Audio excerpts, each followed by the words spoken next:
Hello, everyone. Good morning, or good afternoon, or good evening, wherever you find yourself while reading or listening to this blog.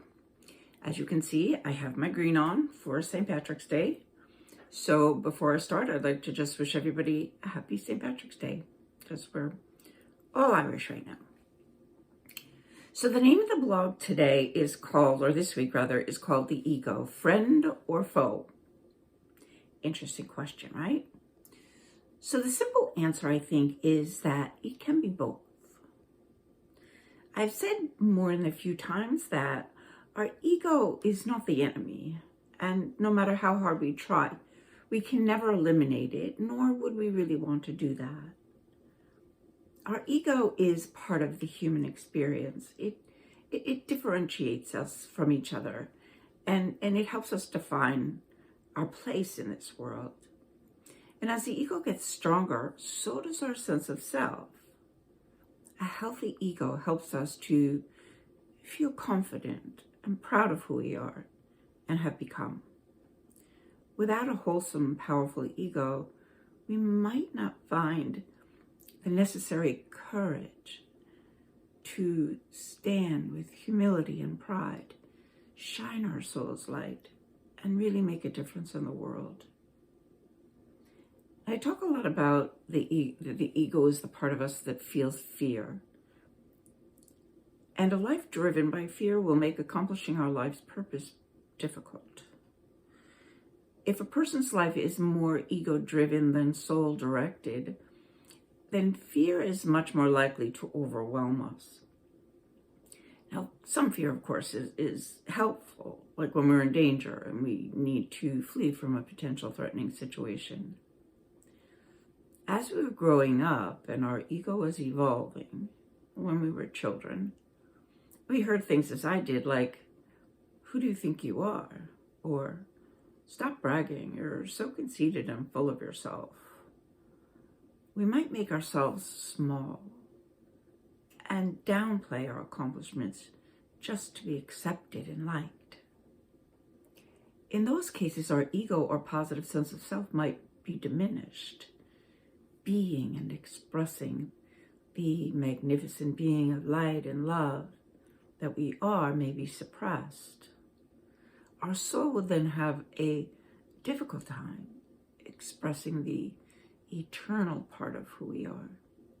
Last week's blog was entitled Peace versus War equals Soul versus Ego. Now that title, in retrospect, does make the ego sound like an opponent, or even the opposite of our soul. And that's not really my perspective. So I'd like to take a moment to kind of self-correct here and try to make myself more clear. In that blog, I talked about how I believe that we were born with a sort of a dimmer switch inside of us for our soul's light. That dimmer switch, it is our control over how much of our soul's light we're able or willing to shine throughout our lives. If it's on maximum power, we are strongly aware of the presence of our Creator and spiritual team of light that guides us during our time here.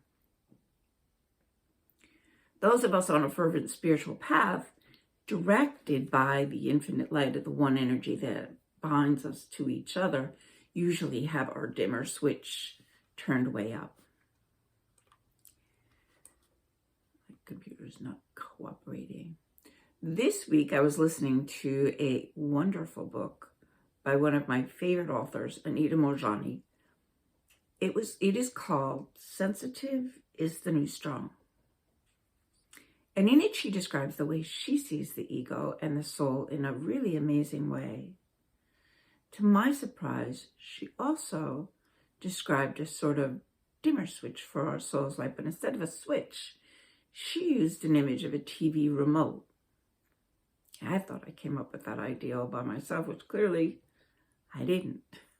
We both received the same inspiration or information from the unified spiritual guidance system that we all have. And this happens to me quite often, and every time it does, it just feels truly miraculous. However, she said that there's not just one dimmer, but there's two. There's one for the ego and one for the soul. Both, she offers, needs to be turned to maximum for us to live our best lives and successfully accomplish our life purpose.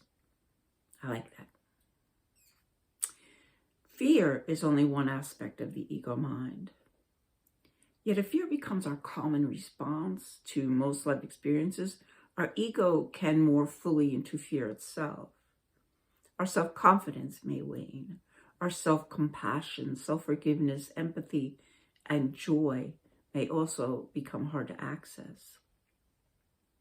And those snarky voices from our childhood that told us that we weren't good enough, or that other people were better than we were, may take up residence in our thoughts, and our lives can turn into a world of negativity and self-doubt.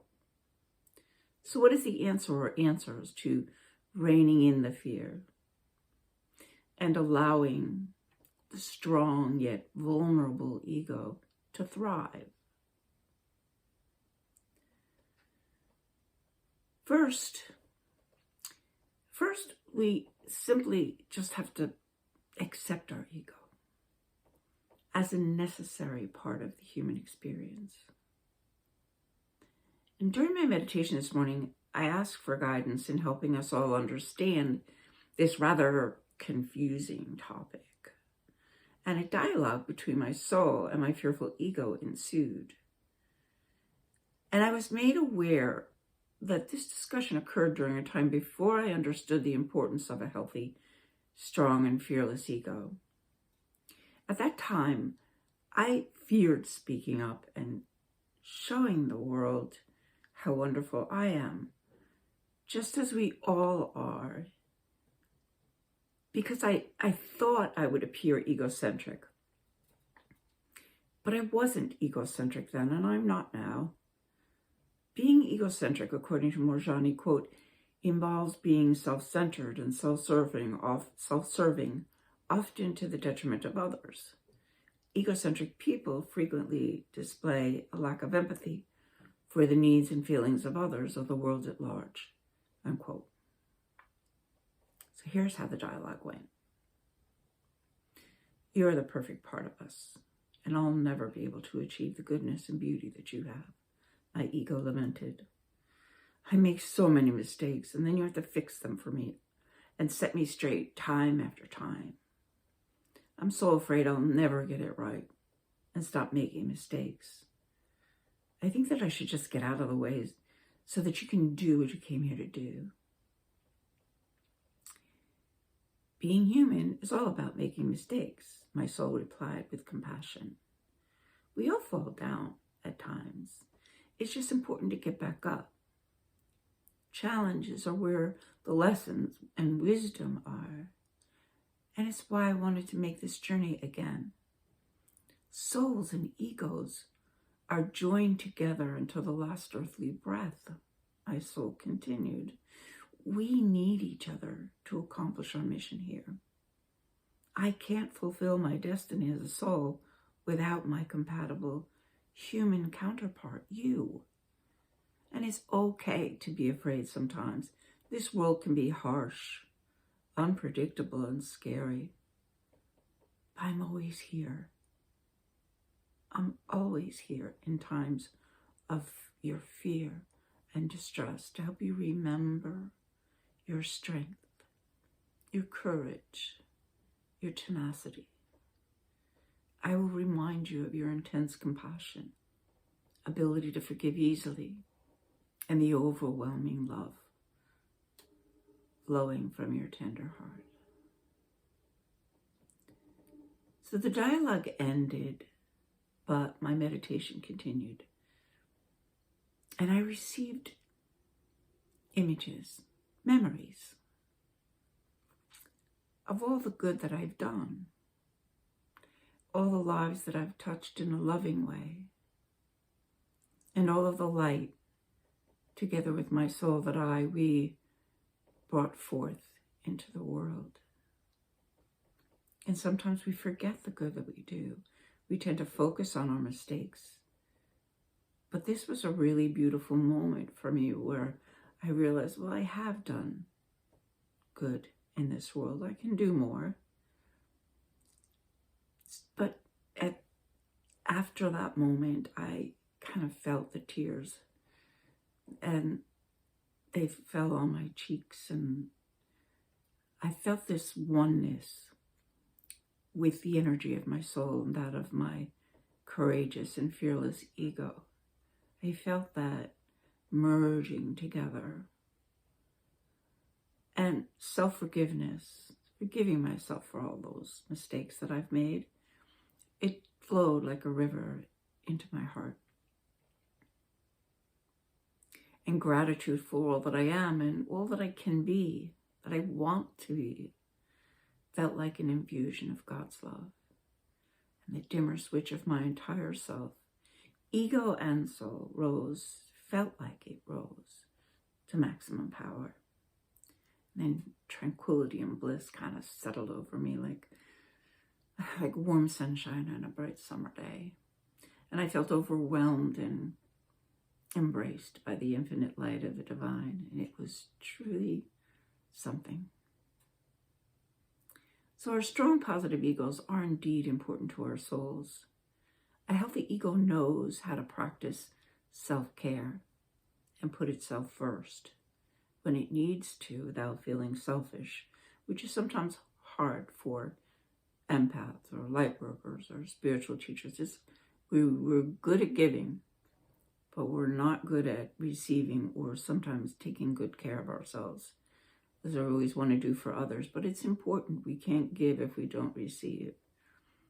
So the ego, along with our soul, can help the part of us, let's call this part our alter ego self, when it falls victim to fear and tries to send us spiraling out of control.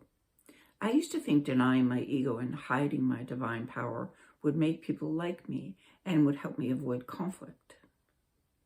Well, people did like me, and I had very little conflict outside of my difficult marriage, of course.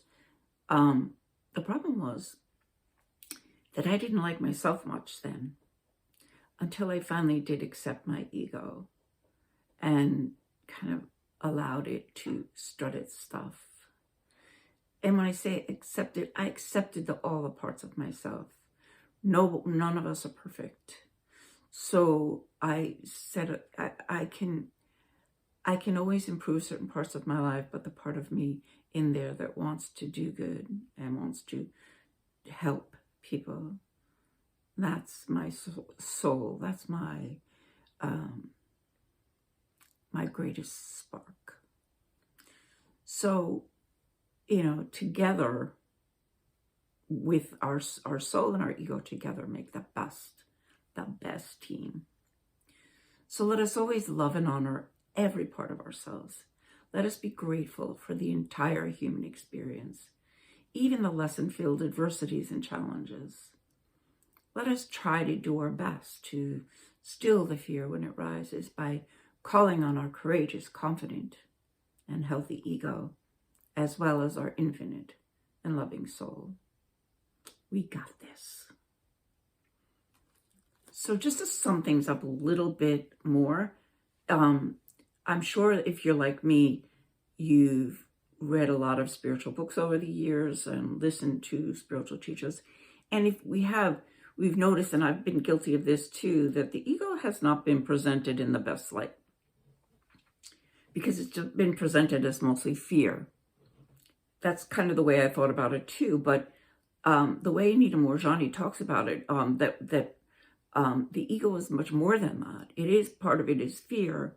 The other part of it is giving us the confidence to believe in ourselves, step out of the shadows and say, I want to give. I have so much to give, and I want to do good in this world. I came here to make a difference, and the ego helps us to have the confidence to do that. So I hope this cleared it up a little bit with the ego and the soul. But whatever way you choose to look at it, the most important thing to remember, I think, for all of us is just to accept all parts of who we are. We're a complicated being. with lots of different aspects to who we are. And all of them make up our beautiful, unique selves. So anyway, I'd love to hear your thoughts on the whole conversation. If you have any way that you look at it, I'd love for you to share. So again, happy St. Patrick's Day, everyone, and have a great week. And I will see you next time. Namaste.